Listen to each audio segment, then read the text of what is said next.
આગળ વાત કરીએ તો દ્વારકા જિલ્લાના ભાણવડ તાલુકાના જામપુર ગામે 37 વર્ષીય કરસન વાવણોટિયાએ આત્મહત્યા કરી છે। ખેડૂતની આત્મહત્યા કમોસમી વરસાદથી પાક નુકસાન અને બેંકની લોનના હપ્તા વધારવાથી સર્જાયેલા આર્થિક સંકટને કારણે થઈ હોવાનું પરિવારજનોનો દાવો છે।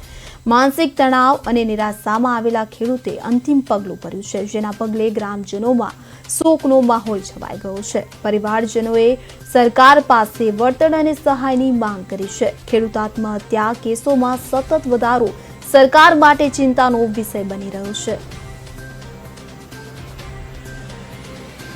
કેશુર વાવણોટિયા જે પગલું ભર્યું છે એનું કારણ એ જ છે કે 20 વીઘામાં જે માંડવી વાવેલી હતી એ એકદમ નિષ્ફળ। 26 તારીખનો વરસાદ એકદમ નિષ્ફળ।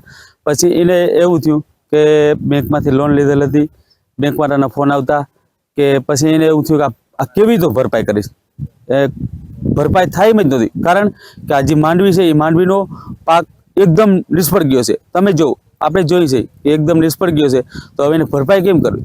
હું 5 માણસને મોઢું કેમ દેખાડી?